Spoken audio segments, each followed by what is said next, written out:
So far, so good. So far, so good. We have come to Unit 5. Wow, you are almost there. You are almost making it. You are almost coming to the end of the whole thing. What do I mean the whole thing? The whole course.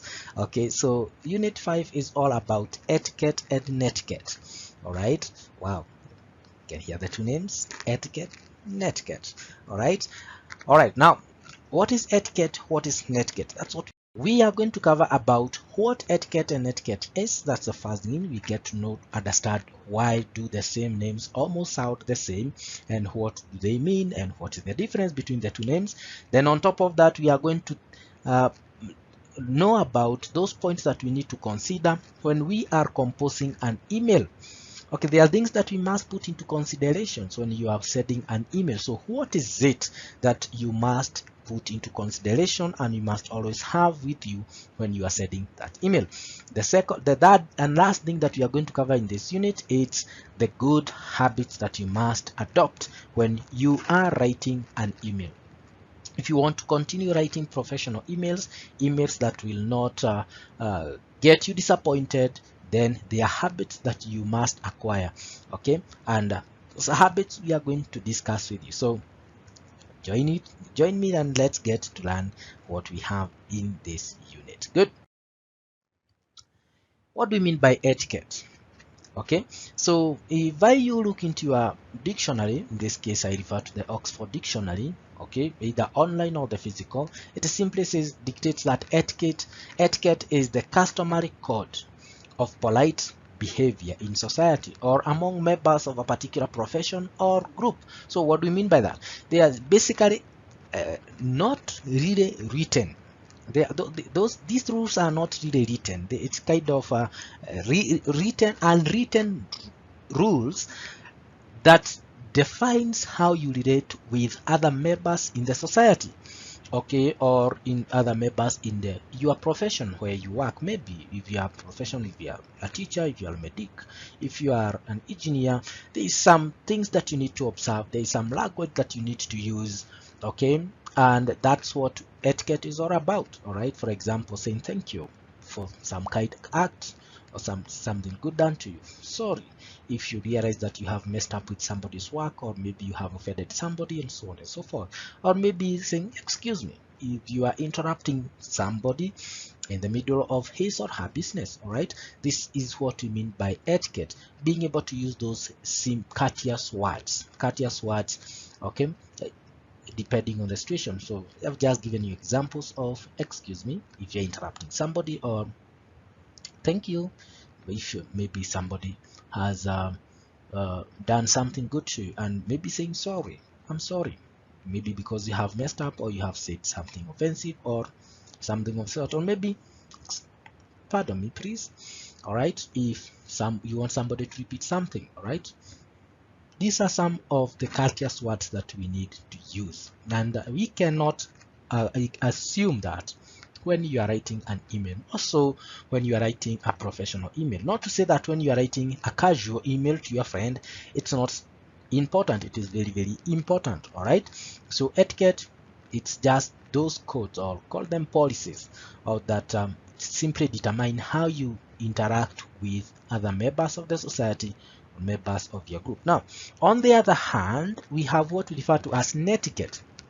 Now, netiquette refers to the courtesy or the politeness when you are communicating with other people online, okay?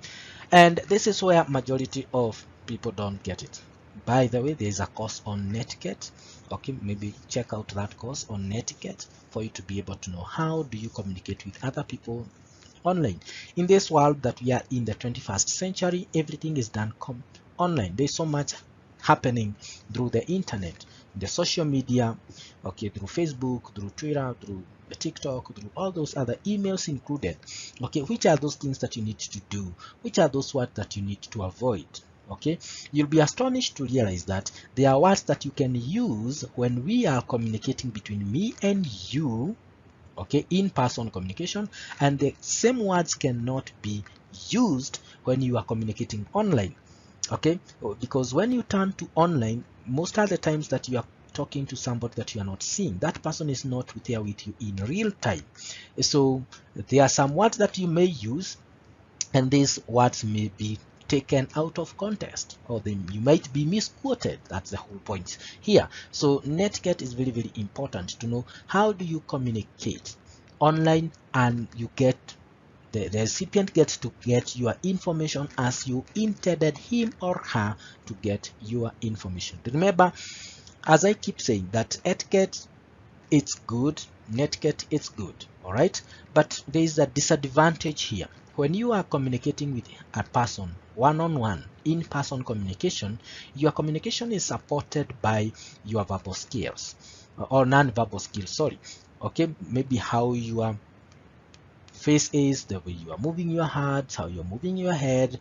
Those are the non-verbal skills that support your communication with an in-person or during in-person communication. But when it comes to online communication, you are denied the non-verbal aspect, and so that non-verbal aspect, it's very, very important, but you are denied that, and so you must be very cautious with the words that you use. You must be very cautious with what you put out there or what you write down, because that will simply represent the kind of a person you are.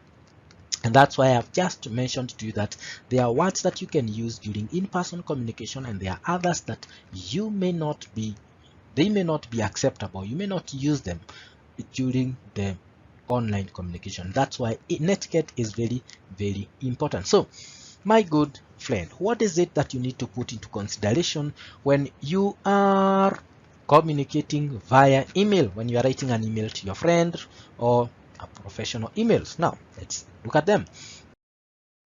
The first thing that you need to consider is the greetings, my friend. When you are writing a professional email, although I had mentioned this, we have what we call dear sir salutation or dear madam salutations, where you don't know the recipient of the email. Okay, whether you don't know whether the person who is going to receive this email, don't know the name. Okay, so you can use dear sir or madam, that in case you don't know the gender. But if you know the gender, you can say dear sir, that's for male, or you can say dear female. Dear sir for male, you can use dear female, or dear madam for female. Sorry for that confusion. All right, so those are the two things that you need to put into consideration. Okay, so something else that is worth putting into consideration about greetings is that if you know the name of the person who is going to receive your email address, please refer to them by their name. Okay, so call them, for example, dear Mr. John, okay, or dear Miss Margaret. Okay, that's something very much acceptable, and it's okay.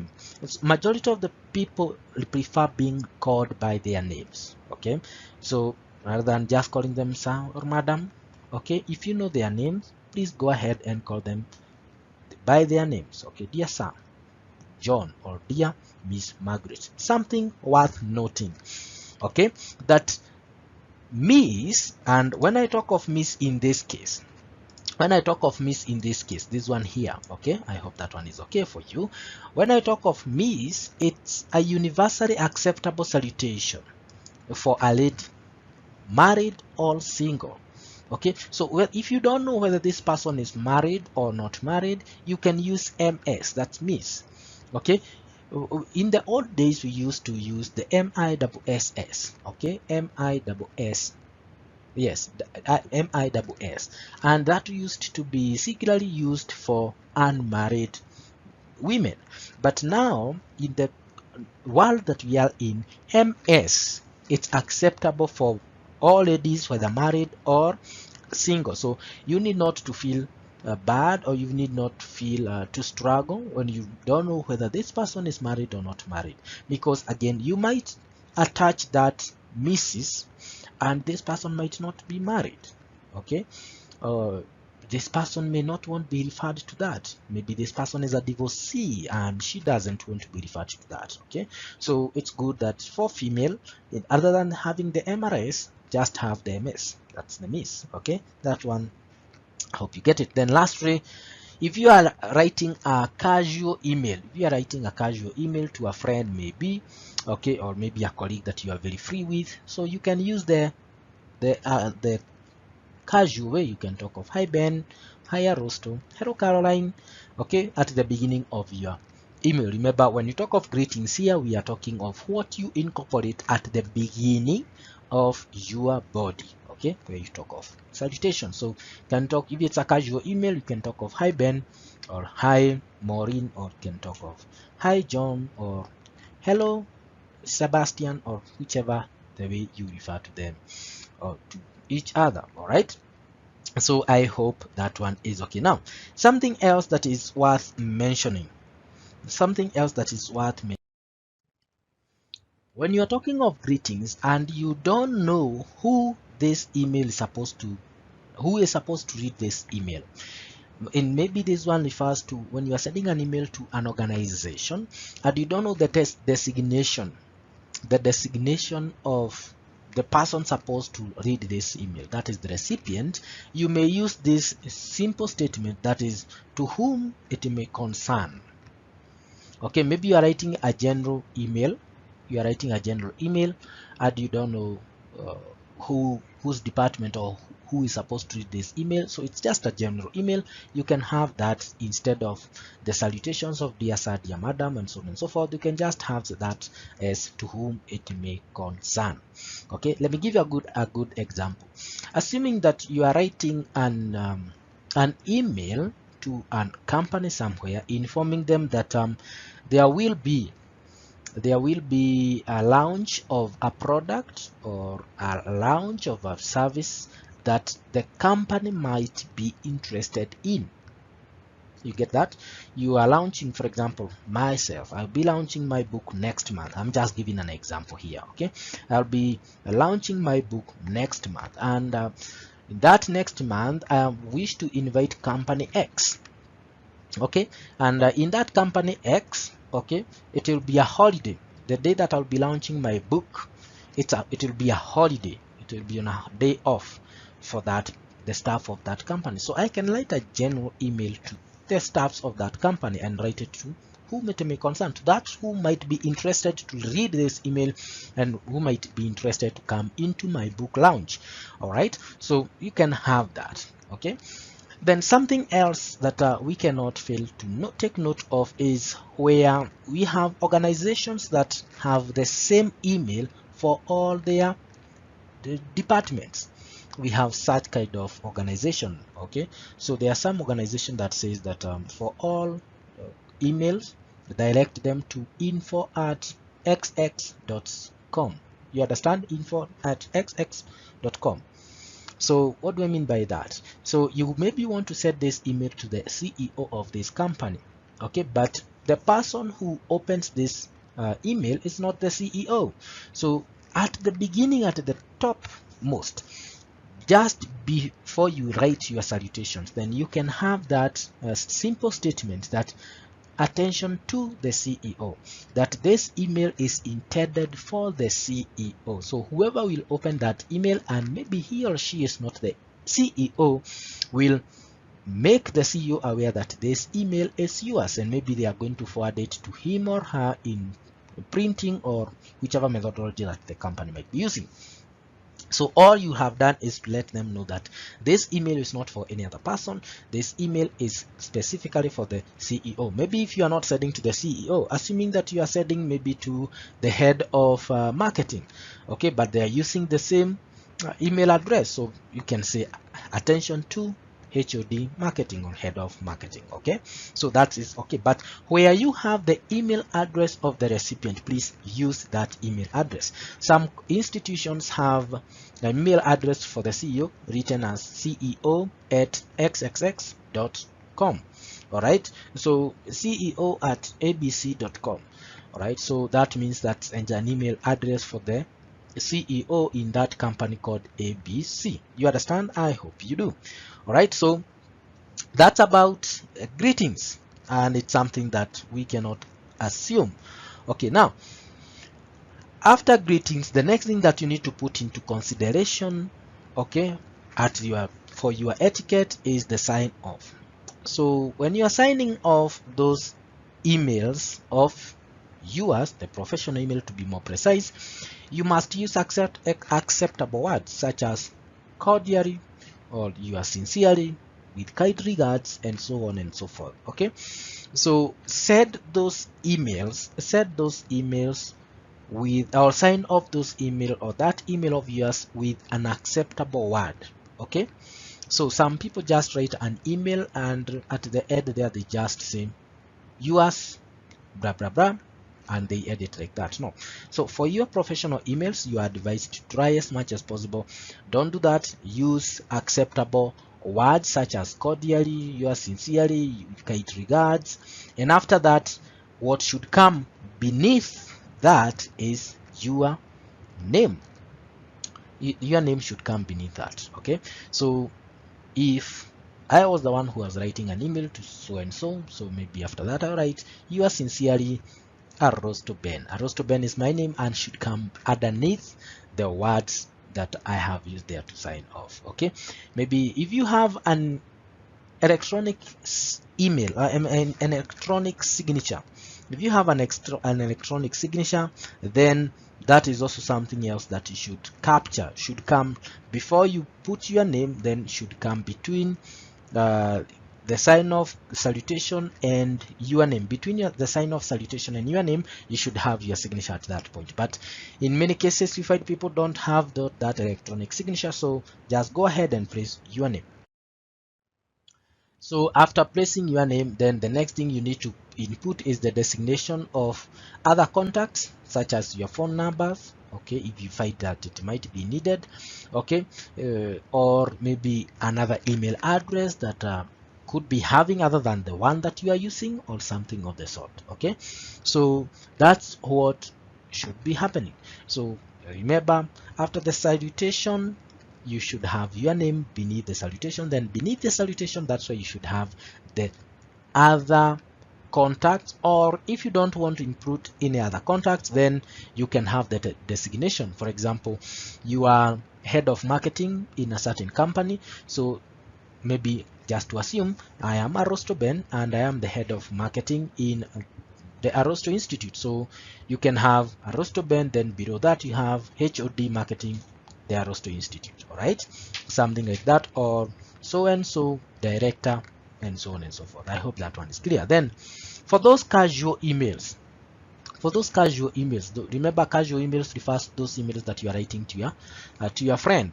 Okay, and that casual email should be something like just signing off and saying yours, your name, and you can include an emoji. That's something good to note.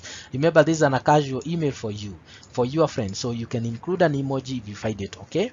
All right, if you want to include one, but if you don't want to include one, you can just sign off with your name. Okay, though I don't recommend that. So, but it's okay because a casual email, you can just sign off with your name. Okay, then something else that I need to let you know now. If you have an attachment, to your document, okay, remember attachment is that external document that you need to attach to your email. It is good that you alert the recipient at the end of the body.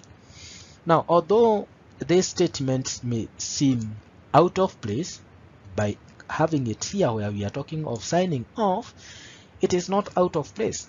Why do I say it's not out of place? Because majority of people happen to let the user know that there is an attachment below the sign off. No, it should be like below at the end of your body where you have written all the message. At the end of your body, that's where you should now have a statement letting the user know that there is an attachment.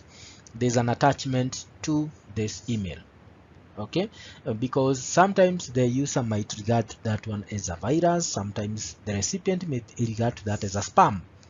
Okay, you know what we discussed about the spam email in unit 2 and also unit 4. Okay, so it's good that you let the user know before you sign off. Okay, so before signing off, let the user know that there is an attachment to your email. Okay, and that way you'll have done yourself a lot of justice. Now remember, we are discussing etiquette and netiquette on email. So we have said, number one, it's about greetings, what you should mention or how you should refer to these people.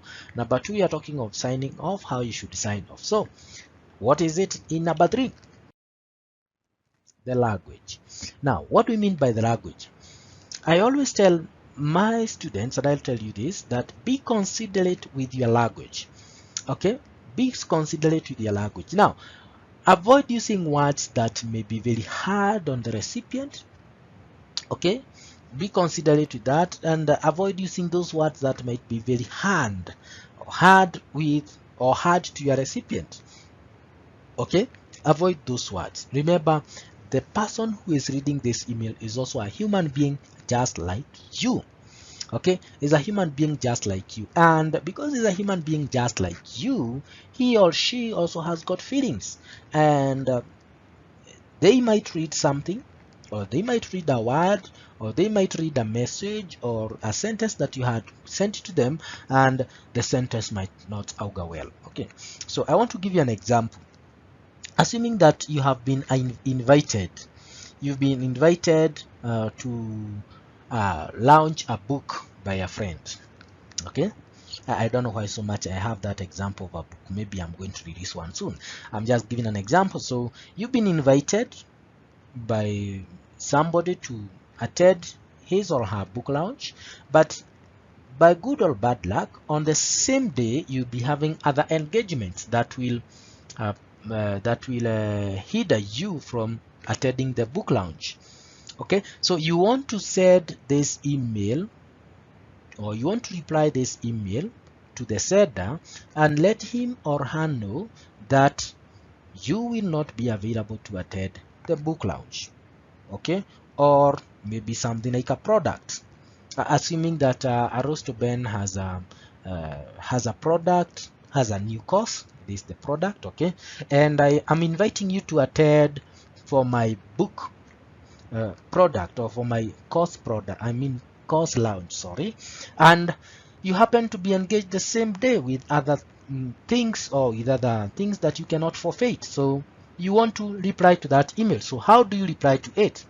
This is how you reply to it. Okay, so if I were you, I would reply this way to you. Tell me, or okay, I'm sure you will not be able to tell me, but I'm sure you can be able to tell whether this is a good way to reply. So I would reply and say that, thank you for your consideration and invite to the launch of your product. I feel honored. However, I am afraid that I will not manage to attend due to some other commitment that I have the same day. Thank you once again, and I look forward to working with you in future. Look at that. How does it sound? How does it feel? It is a kind of a turn down, but at the same time it is not a turning down. It's something kind of an appreciation, because I start by appreciating that this person considered me. This person considered me for this invite. He considered me, or she considered me for the book launch or for the product launch. So it is not everyone else, it is not automatic. This is a privilege. Don't you think so? It is a privilege, and for that reason I let this person know that I feel honored for that consideration. But here is the bombshell. Okay, it's the bombshell, but it comes in a good way. It is not destructive. That, however, I am afraid that I will not manage to attend due to some other commitment that I have the same day. So I let this person know that it's okay. I appreciate that you considered me and you invited me, and I feel honored for that, but I will not be able to attend because I have other commitment the same day. Okay, so these commitments could be a good commitment. It could also be that I don't want to attend, I just want to be in the house. Okay, I don't want to go to that for that lounge, I just want to be to go out and be myself. Maybe there's no a big commitment. Just giving an example, there's no big commitment, I just want to be not to attend, but I do it in a kind way. Then on top of that, then I thank the guy once again, and I tell him that I look forward that in future we are going to work together. So have a look at that. Doesn't it feel good? It feels good, and I'm sure this person will also not feel bad that you did not come for my book launch. So, and I'm sure next time if he has or she has a product that they want to launch, then they are going to invite me. Okay, they consider and say that the other time he was busy, or he had other commitments, maybe we sent our email late or something of the sort, and so this guy this time might come. All right, so that's something that's worth noting. So use of language is very important, and how you respond, it's also very important. Or the emails that you send, the language that you choose, the words that you choose are very important. Avoid using words that are harsh, avoid using words that might hit the recipient hard. Something else to consider about your language is the use of capital letters. Now listen, and listen to me good. Use of capital letters, it is considered as shouting or rude. Take note of that, shouting or rude, when you are doing it at the middle of paragraphs. For example, if this was the paragraph, and this word here, the word may be termed, okay, I use capital letters with these words here. How do you think it will be? Something like shouting. You'll wonder, why the shouting? Okay, so use of capital letters in the middle of paragraphs, my friend, avoid use of capital letters as much as possible. Okay, avoid use of capital letters as much as possible, unless it is the using the grammatical errors. Okay, the grammar, you know how grammar is like, the syntax in grammar and so on and so forth. But in the middle of paragraphs, avoid use of capital letters. You might be asking yourself then, what if I want to emphasize a point? What do I do? And I'll tell you this, that if you want to emphasize a point, use different colors, or you can bold. Okay, you can bold, you can italize, you can use different colors, but again, avoid underlining. Okay, you avoid underlining, because when you underline, it will be termed as a link. That might be taken as a link. One might think that there's a link to a web page, and maybe it's not a link. So you are discouraged from underlining. Okay, if you want to emphasize a point, if you want to emphasize something, don't use capital letters, but use different colors maybe. But again, let the colors be liming, but at the same time, try to use bold. You can bold, or if not bolding, you can italize. Okay, those are the best way. Again, because I know I'll be mentioning in the next unit that you avoid rainbowing you avoid using too many colors, different colors on your email address. So if you choose to use different colors for emphasis, make sure that that is the same color that you use all through for emphasis. If you have so many points that you need to emphasize on, and you are using different colors to do that, then use the same color all through. Don't use in some parts red and other parts green and other parts. Don't do that. So if you want to emphasize, bold, italize, and avoid underlining, avoid use of capital letters. I hope that one is well gotten. Then on top of that, my good friend, always check for errors. Okay, you don't want to read an email address that has errors everywhere, and then definitely you'll feel disgusted. I'm sure that's what you'd feel, isn't it? So the same way you'd feel disgusted when you are reading an email that contains so many of grammatical errors, punctuation errors, some syntax errors, and so on and so forth, is the same way the recipient would feel. So go through your email address, check for any errors. If there is any error, try to correct it as much as possible. You might be wondering, is that really is that etiquette, is that netiquette? But I'll tell you, yes, it is. All right, it is etiquette, it is courteous.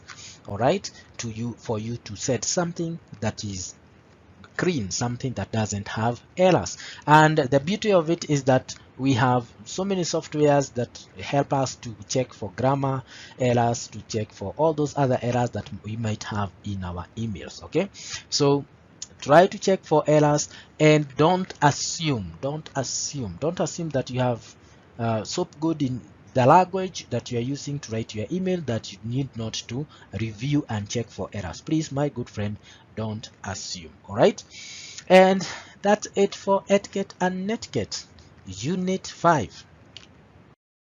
Okay, so I hope that you have learned something. Okay, so in this unit we have covered something to do with greetings. We have, okay, when we have said that know what to use, what type of salutation to use to when.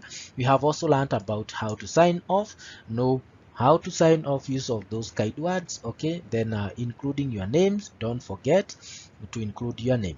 And by the way, it's good that I mentioned this because I didn't mention it, that the name that you use at your sign off part, that name that you use, that the sign off part, it's the name that if there's any reply, the recipient will use that name most likely to refer to you. Okay, so if you did not introduce yourself anywhere, if you did not introduce yourself anywhere in the course of the email, so the name that you use at the sign off part is the name that the recipient will use to refer to you. So if you don't want to use, you don't want to, maybe there are people who don't want to be referred to with their middle name or their surname, don't include it at the sign off. Okay, use words that, or use names that you feel comfortable with. Then lastly, we have talked of the language, use of language that is acceptable, language that it's not offensive, language that is kind, language that is courteous. All right, and that's it for unit 5. I feel happy that you've come all this way. Okay, and I hope that you'll join me in unit 6. So far so good. So I invite you to our last unit, unit 6. Okay, this far I'm sure you can be able to write a professional email, an email that you also feel proud of. So in unit 6 we shall look into the habits, the do's and the don'ts when you are writing an email. I hope that you'll join me to the very end. So see you there.